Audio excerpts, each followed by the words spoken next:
One comment on social media has suddenly put the Edmonton Oilers back in the middle of an off-ice controversy, and here's what caught my attention. This isn't about a trade, a contract, or a lineup decision. It's about former NHL defenseman Mike Commodore making a public allegation that immediately sparked debate across the hockey world. Here's what I'm hearing. Commodore claims he received what he described as a threatening email from the Edmonton Oilers. At the time of his statement, he did not publish the contents of the alleged email, and the Oilers had not publicly responded to the specific allegation. That distinction is important because it's the difference between a public claim and a verified fact. Even with those unanswered questions, Commodore's comments spread quickly because of who he is and because of the history behind this story. If you followed the NHL over the past decade, you already know that Commodore has never been shy about expressing his opinion on Mike Babcock. In fact, he's been one of Babcock's most outspoken critics for years, dating back to their time together with the Detroit Red Wings. This latest allegation didn't appear out of nowhere. It landed in the middle of a long-running dispute that has resurfaced every time Babcock's name returns to the headlines. From what I've been told, Commodore has consistently argued that Babcock's coaching style crossed the line from demanding to damaging. Over the years, he's publicly criticized what he describes as Babcock's treatment of players and has repeatedly questioned whether Babcock should be behind an NHL bench again. Whether fans agree with Commodore or not, one thing is undeniable. He has remained consistent in that position for a long time. Now, the latest information I'm hearing is that Commodore's newest allegation arrived shortly after Babcock's return to the NHL with the Edmonton Oilers. That timing is one of the biggest reasons this story has generated so much attention. After the NHL reviewed Babcock's previous conduct and cleared him to return to coaching, the Oilers decided to hire him. That decision alone created strong reactions across the league. Some believed Babcock deserved another opportunity after the league's review. Others felt the organization was taking a significant public relations risk by bringing him back. My take is that Commodore's latest comments have reignited that entire debate, but here's where I think it's important to stay focused on the facts. Commodore has publicly claimed he received what he called a threatening email. However, he has not publicly released the alleged email itself, and there has been no independent confirmation of its contents. The Oilers also had not publicly commented on the allegation at the time the story emerged. Those are important details because they leave several key questions unanswered. Who sent the email? Was it actually sent by someone representing the Oilers? What exactly did it say? At this point, none of those questions have been publicly answered. Here's how I read this situation. Until more information becomes available, the story isn't really about proving what happened inside that email. It's about understanding why Commodore's comments immediately became national hockey news. His history with Babcock, combined with Edmonton's decision to hire the veteran coach, meant that almost any new development involving those two names was going to attract enormous attention. League sources indicate that Babcock's return to coaching was always expected to be closely scrutinized. Every public comment, every interview, and every controversy would inevitably be viewed through the lens of his past. Commodore's latest allegation has only intensified that spotlight, and that's where this story begins to move beyond a single social media post and into a much larger conversation about accountability, reputation, and second chances in professional hockey. That larger conversation is what makes this story so compelling.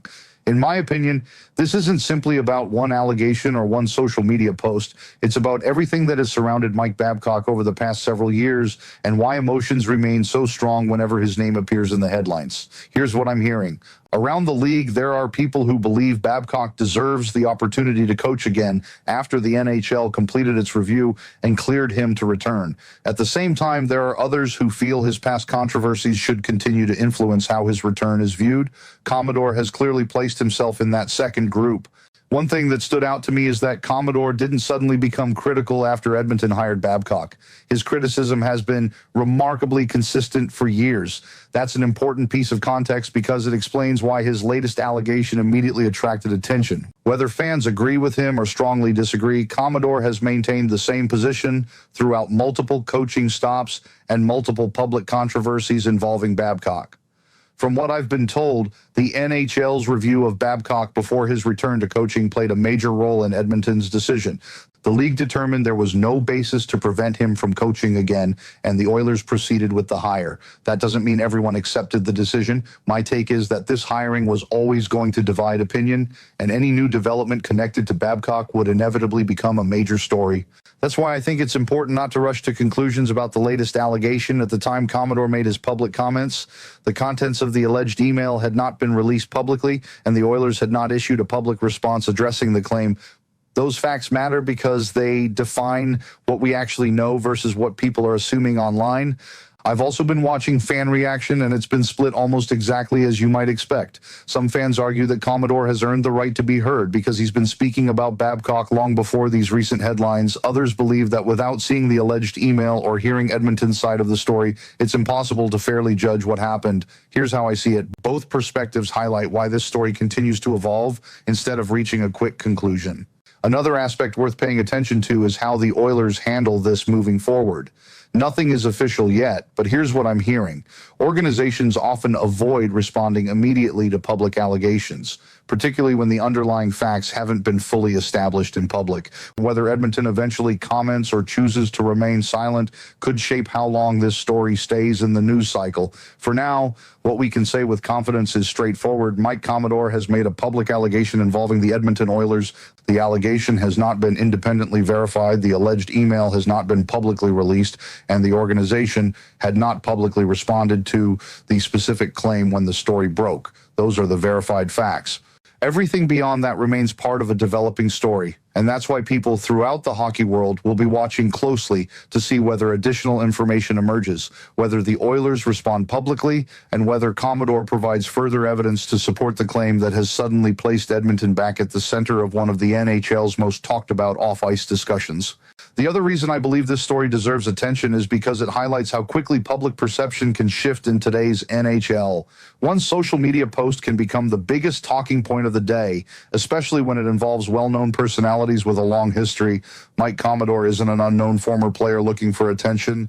He's someone who has spent years publicly criticizing Mike Babcock, and that history is why so many people immediately paid attention when he made this latest allegation.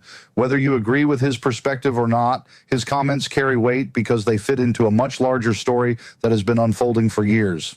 From what I've been told, organizations understand that controversy doesn't disappear simply because time has passed. When the Oilers decided to hire Babcock after the NHL cleared him to return to coaching, they also accepted that every future headline involving him would receive far more attention than it would for most coaches. That's simply the reality of the situation.